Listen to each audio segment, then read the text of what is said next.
Well, boys, here's a hit we'll beat the other fellows on.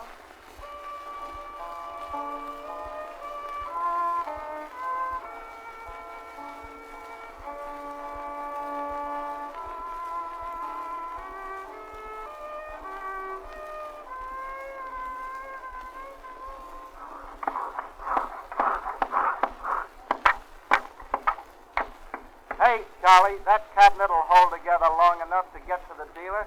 Cut out that static while we hand our friends a few how-do-you-doodle-doos. This is Farrier speaking, sales manager and chief dealer's helper at the factory. Merry Christmas and a Happy New Year to you and yours.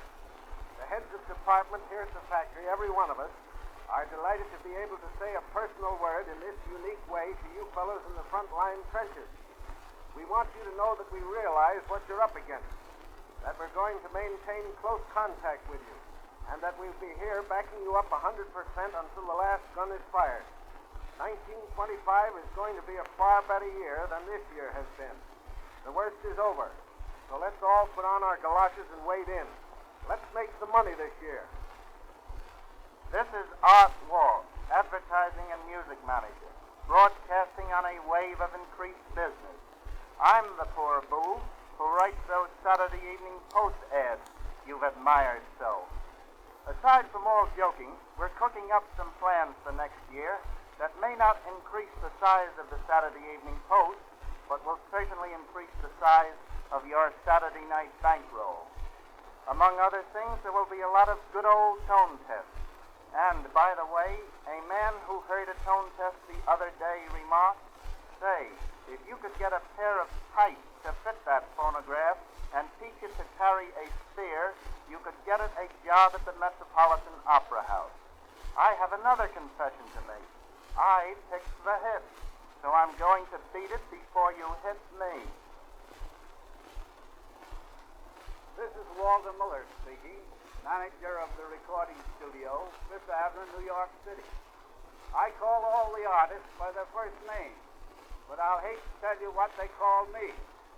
When they sing sour, they expect me to record sweet. If the record is good, they grab off the glory. If the record is rotten, they blame me. But even so, you'll admit the records are getting better, and they'll be still better next year. This is Buchanan speaking, manager of record manufacturing. I make white label records.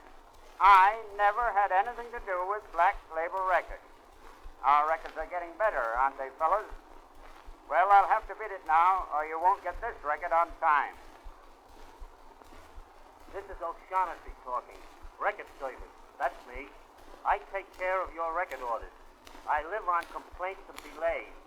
They are food and drink to me. I eat them alive. Next year, I expect to starve to death because you fellows won't have any cause for complaints about your record orders. This is Bill Hildebrand speaking, traffic manager. I've got the railroads working for me, and I'm working for you even though I'm not on your payroll. I'll get shipments to you promptly if I have to jackass them myself. That's all I've got to say. Now flop this record over and get another earful. This is Sumner Williams, the purchasing agent. I am having a bowling alley with 4 mahjong tables installed in the purchasing department to keep the buyers occupied. Life would be very pleasant for us if somebody in western Texas or northern Michigan didn't sell a phonograph every month or so. When that happens, we have to send down to the hardware store for another wheelbarrow load of supplies. As fast as some dealers get a phonograph, they sell it. But others, thank God, are more considerate. When they sell anything, they take a nice long rest for fear of overstocking the community. What we really need are conscientious men with scruples against selling anything at all. It's time now for my afternoon nap. Don't wake me up. This is Charlie Lewis speaking, manager of phonograph manufacturing. These other fellows who have been shouting about records, but they'd all be sleeping in the park if I didn't build good phonographs to play the record. My gang wants work. The backyard's full of mahogany. Shoot us some orders. This is Gene Phillips speaking. what they say about the credit man. All right, that's me. I'm sure of my money on time, and my advice to you is to do the same. A good dealer keeps one eye on his inventory and the other on his collection. This is John Sherman speaking. I look after your phonograph service and complaints. We expect to give even better service next year. I was told to say that. Now I'll tell you the truth. I'm the guy that gets the devil from you for all the mistakes these other fellows make. But it's not your fault, and I'll do my darndest to see that you are taken care of. This is Walter Hubner speaking, accounting department manager. I'm the popular guy who sends out the bills. Everybody is glad to hear from me. Next year, I'll try to get the bills out more promptly. Be sure to kick if you don't get them on time. This is Viley speaking, manager of the Commission Man Plan. The best little plan ever conceived for selling Edison phonographs. If you are a canvassing dealer, you are eligible for the plan, and one of my men will soon call on you if he has not already done so. If you are not a canvassing dealer, you had better get busy, get a canvasser, and get on this eligible list. This is Charles Edison speaking, chairman of the board of directors. It has been almost 50 years since Mr. Edison handed John Cruzy a rough sketch and said to him, "Cruzy, make this." It was the phonograph.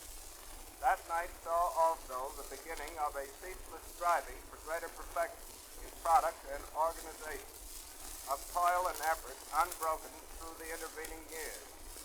Who knows what greater rewards lie just round the corner of our science? The midnight oil still burns in the Edison laboratory. The product that has survived the commercial storms of nearly half a century and face the future with unflinching confidence. And so, a Merry Christmas and Happy New Year to you all. And here is my promise of the best that is in me to help you make it just that. This is Thomas Edison speaking. I'll see that they do